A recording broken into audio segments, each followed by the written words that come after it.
Olá, meu amado e minha amada. Você está no canal Filho do Rei com o irmão André, crente em Jesus de Nazaré.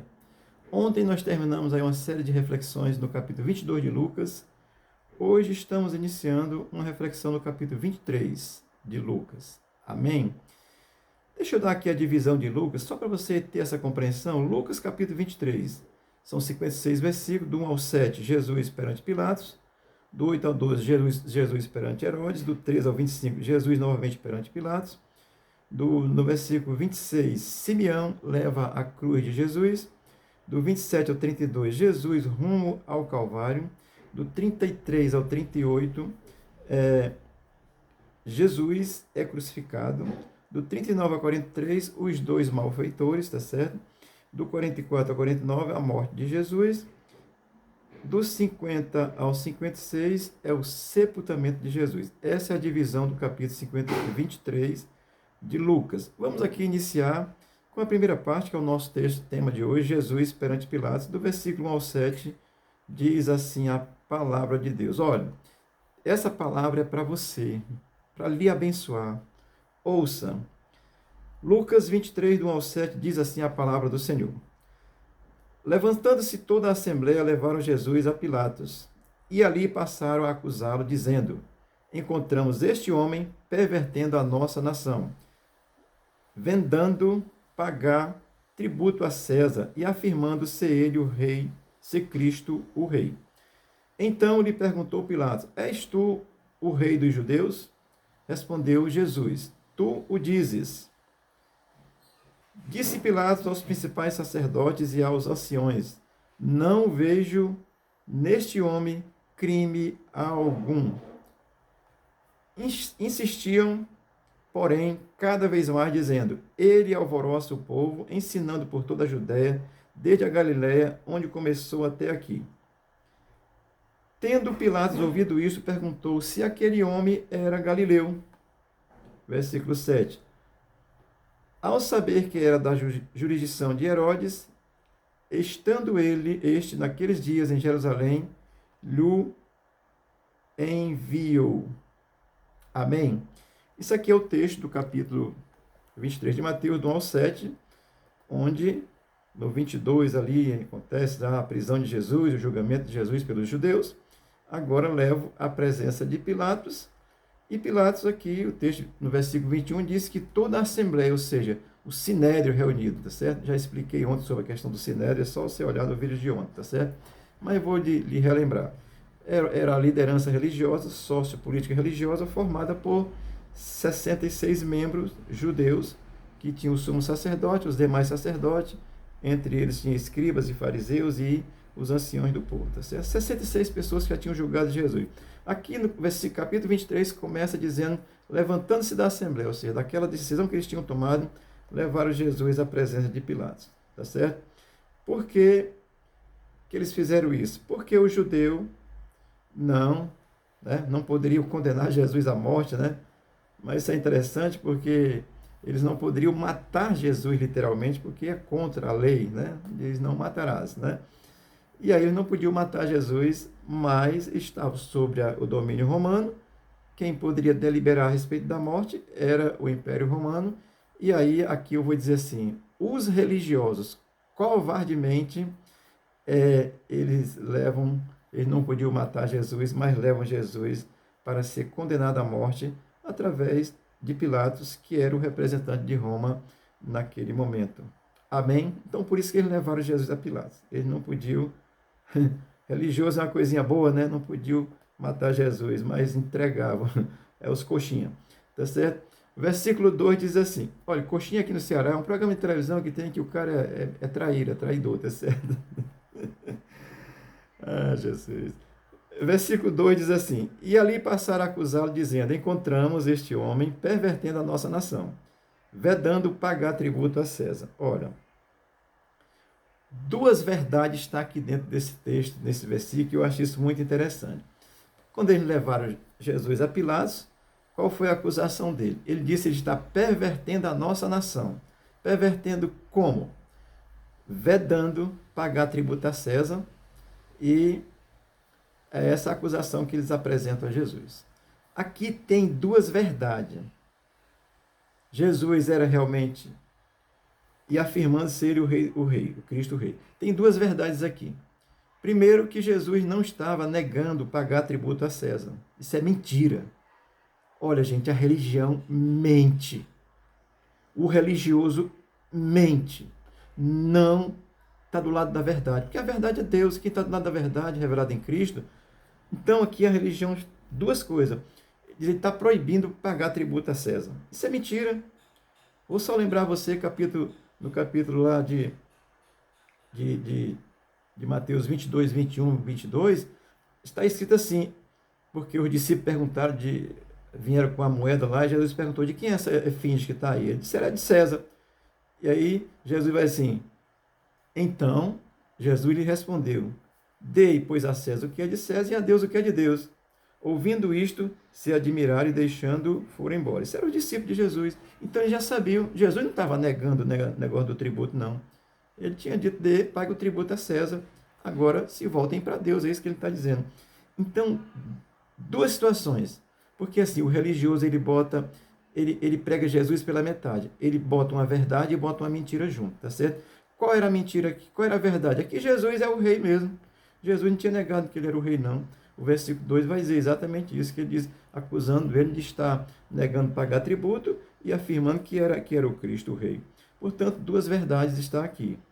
Isso é religião, gente. A religião coloca duas verdades, assim, eu estou falando assim, duas verdades. Coloca duas situações. Uma, mais ou menos, e outra verdade, para ir lhe confundindo. Isso é religião, faz isso. Aqui está duas situações. Uma é mentira, outra é verdade. Jesus não estava negando tributo, coisa nenhuma, tá certo? Olha, eu vou citar isso aqui porque é muito atual. Note que naquele contexto, eles negaram a Jesus dessa forma, botando duas situações, dizendo que ele estava proibindo de pagar tributo e dizendo que ele era o Cristo. Ora, afirmaram uma verdade ou uma mentira. Isso é religião, tá certo? O cristianismo progressista, ele tem 10 itens, já expliquei aqui, já fiz 10 vídeos sobre isso, mas eu vou citar aqui hoje o quarto item do cristianismo progressista, que ele diz assim, comportamento amável, o comportamento amável é mais importante do que o ensino correto. Olha só, comportamento amável é correto? Você tem que lhe tratar com amabilidade, você com amabilidade a mim, mas ele vai dizer, é mais importante do que o ensino correto? Claro que não. Comportamento amável e ensino correto. Você entende como a religião ela bota uma verdade e uma mentira junto para ir enganando?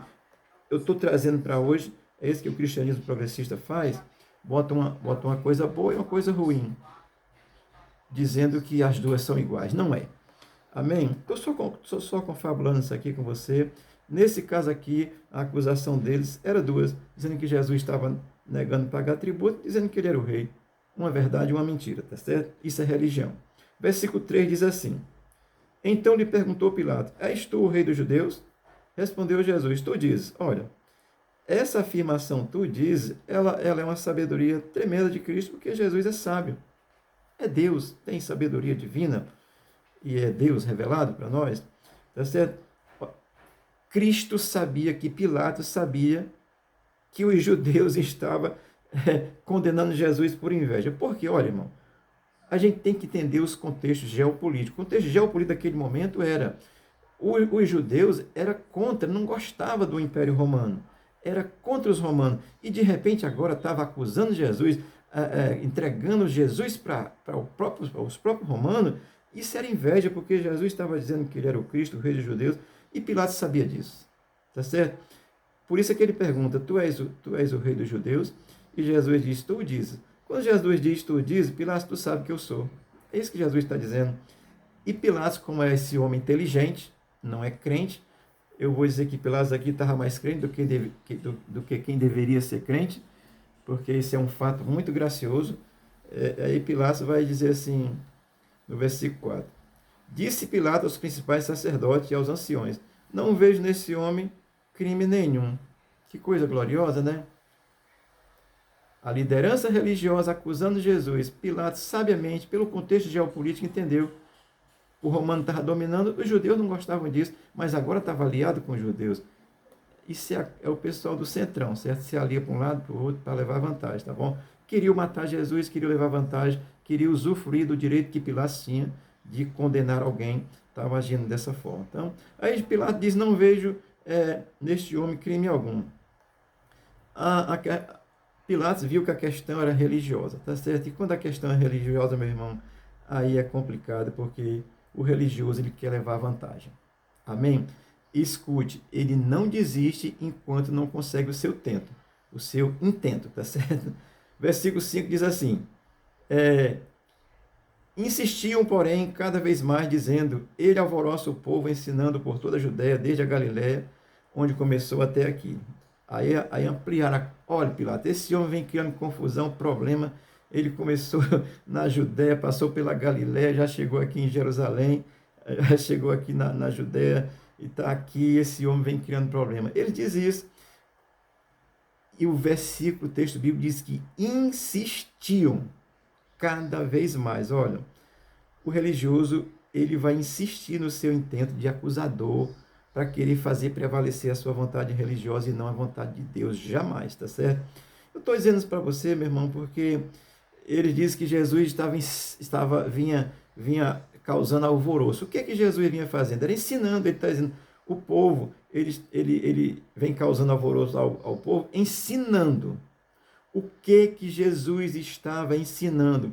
Jesus estava ensinando a respeito do reino de Deus, ensinando que ele era o Cristo, que ele era o Salvador, que ele era o Senhor. Ele estava ensinando a verdade do reino de Deus para as pessoas, porque João Batista já havia avisado que o reino chegaria e tinha chegado em Cristo, tá certo? E o que Jesus ensinava?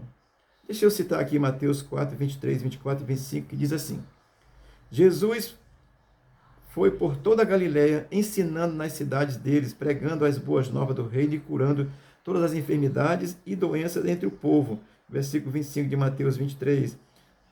Notícias sobre ele se espalharam por toda a Síria, e o povo lhe trouxe todos os que sofriam de vários males e tormentas, endemoniados, loucos, paralíticos, e os curou.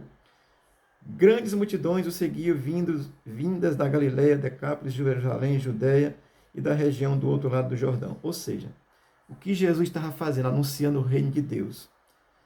E os religiosos que querem fazer prevalecer a religião não aceitaram o ensino de Jesus e, por inveja, entregaram Jesus. E Pilatos entendeu.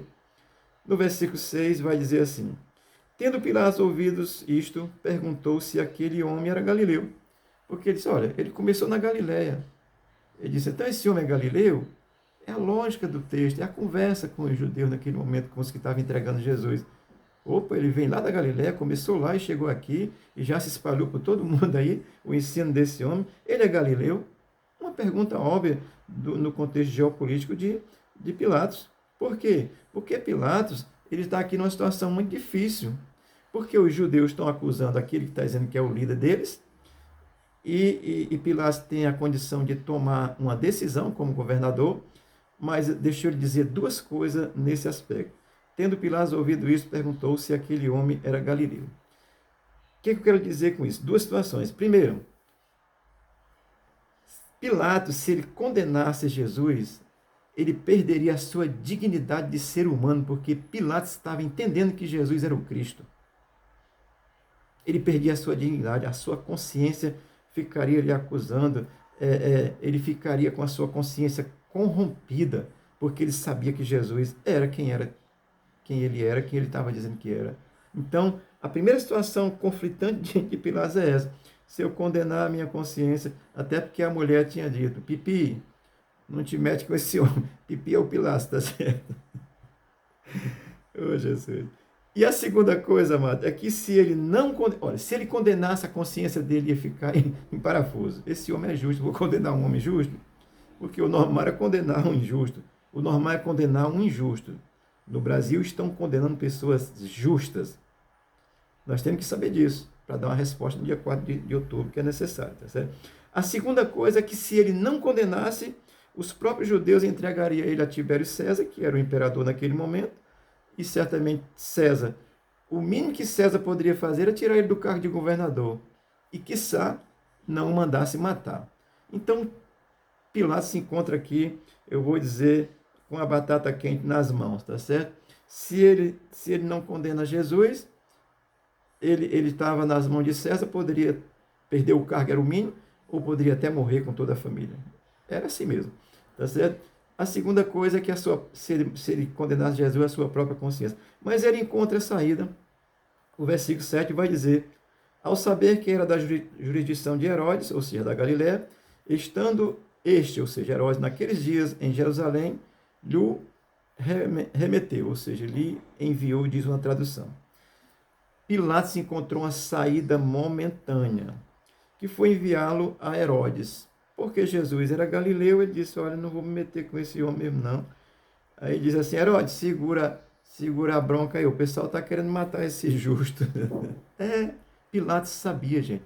Pense na aflição. Se eu condeno, Tibério César me mata. Se eu não condeno, Tibério César me mata. Se eu condeno, como é que fica a minha consciência diante desse justo, né?